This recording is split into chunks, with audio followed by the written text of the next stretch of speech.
Mikel, Hello. how's the somewhat lengthy injury list looking after you return from Dubai?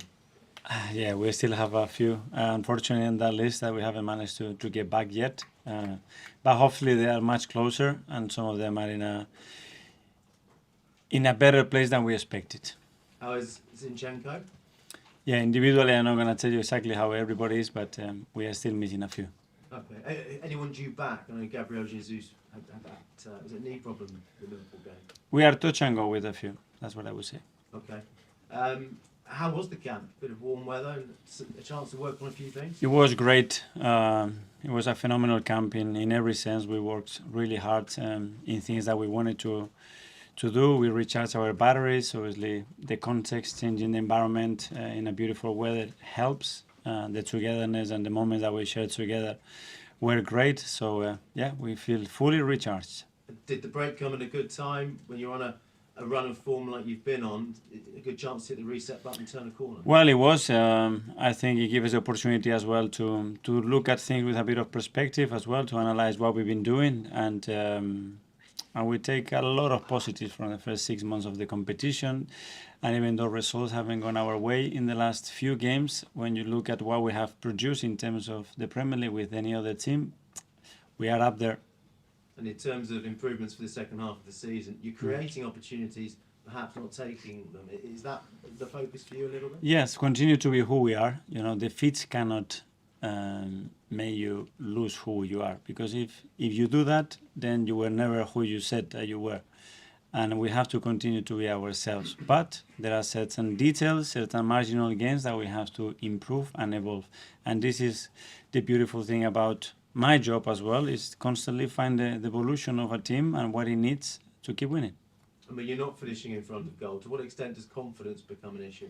For sure, that's a big factor. But if you don't produce the number of chances that we have created and expect that we create more than any other team in the league, for sure we're not going to score enough goals. But I love the players that I have and the way they work and the way they go about it, and that will come for sure.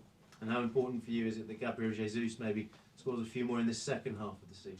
Yeah, but for everybody, you know, we have to share goals. We are responsible for everything, you know. And on set pieces, the goalkeeper is responsible, the striker is responsible.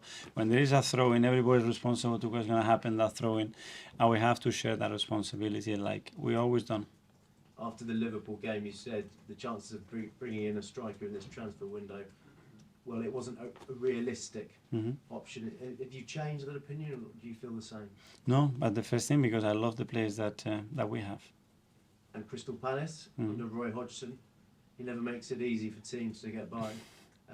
What are you expecting from Palace, and how much respect do you have for Roy Hodgson? A massive respect, a big admiration for the way he's conducting himself, especially, and the trajectory that he's had. His teams are extremely well organized. They are really hard to beat. He's really good at provoking things that he wants in the game. And tomorrow is going to be a big battle for us, that's for sure. Thank you. Thank you. Go to Alex on the Premier League. Hi, Mikel. Hi. You said the break gave you some perspective.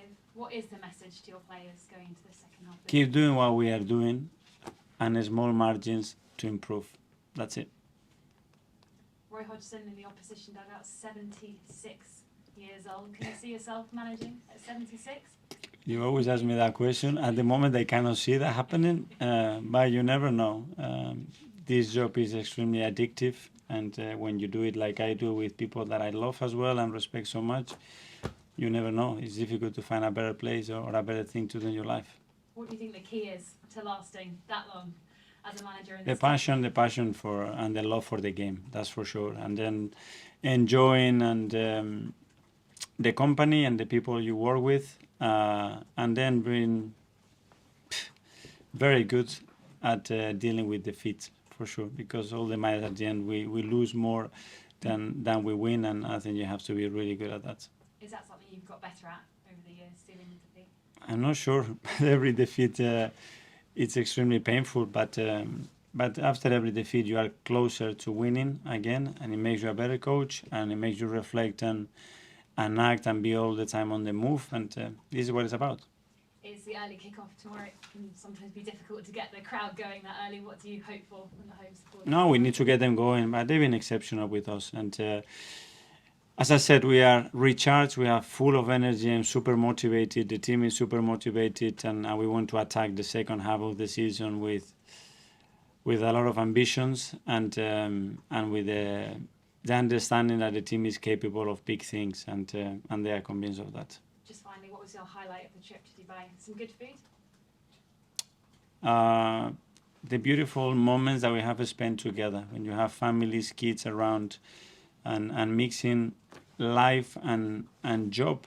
I think it's something extremely necessary, that because we are living their lives, they are living our lives, and if we want this to make sense really, and everybody to be part of it, I think it's a really positive thing to do. Go to Jordan from The Athletic. Okay, well, just wondered, after you've had a few defeats and then you've got a week or two's break, which is quite unusual, are you someone who usually studies the footage over and over again to try and find what the answer is?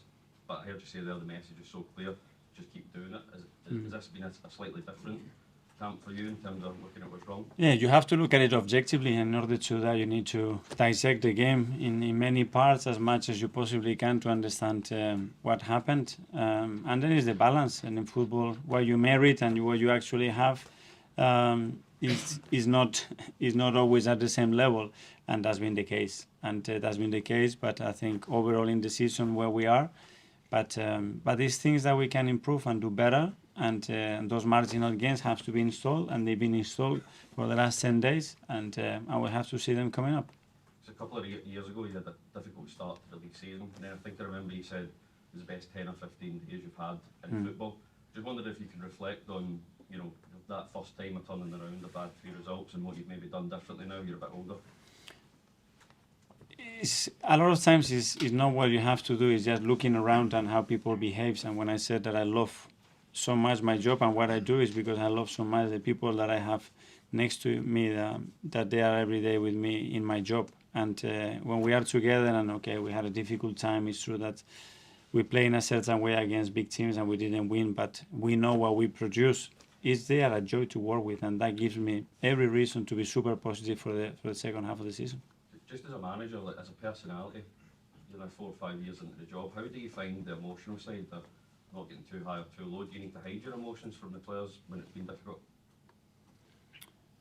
I don't know if the word is hide, but I think you have to be honest, and you have to tell them how you feel, and you have to be as clear as possible for them to understand what they expect from you, and as well for them what they are actually doing, and can we improve, and find always the motivation when things they don't go your way, or results they don't go your way. You have a problem within in the team to resolve it, and we are all here and we are all willing to win, and we have to continue to do that.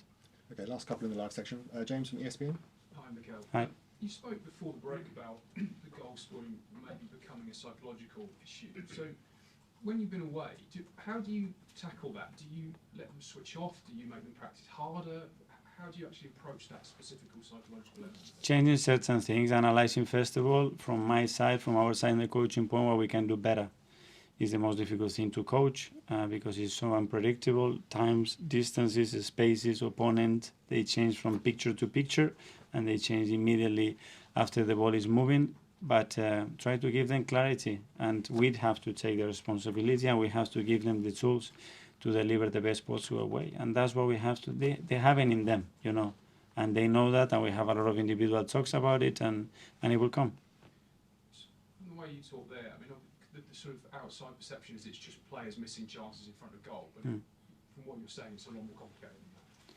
Yeah, and I don't want to give the responsibility to the players. That's what I'm here, and the responsibility at the end to win and to score 3, 4, or 5 goals is there. And the question we said, okay, how do we score 5 goals every game? And that's a question raised. How are we going to do it? And the rest is just there. And we expect it to change it tomorrow. It's not going to happen. So we have to make things happen, and we have to be active and find solutions to that. And we've spoken to you before about possible points tallies to win the league. The leaders, Liverpool, have got 45 after 20. You've got 40 after 20. City 43. I think in the past you've always said 90 points plus. Do you think it might be less than 90 points now? I don't have a clue. You do look at it though, don't you? Because we've talked to you about it before. Have you thought that far? Well, yeah, look what happened in the league, but it's always after it happens. I'm not that good at predicting what's going to happen before. Well, City won it with 89 last year. If I pushed you, do you think it would be higher or lower than that? Depends as well what's going to happen in direct games. You know, that's obviously a big consequence to that number. So let's see. Okay, Charles from Cole. Can I just ask about Emil? There's been quite strong reports today about West Ham being interested in talking about possible loan for Emil. Is that something you can sort of shut down the possibility of that happening this season? I'm really happy with Emil, and he's in the right trajectory, and now he's settled. He's training really well, and you know that I'm not going to be talking about any individual situation. I mean, everyone's been back from the latest injury for a few weeks now. He's been away in Dubai. Have you seen a change in Emil? Does he look ready now to really sort of make an impact and push towards the first team? No change. Emil is Emil, you know, and he's got incredible qualities, and we are really happy to have him. And what he needs now is chances to put all the desire and qualities that they have on the pitch. In order to do that, we have to give him minutes. And just quickly, while you're away, the club released a video that got fans pretty excited seeing you and Timber working out in Dubai, looking pretty strong, you know, working with the ball on the grass.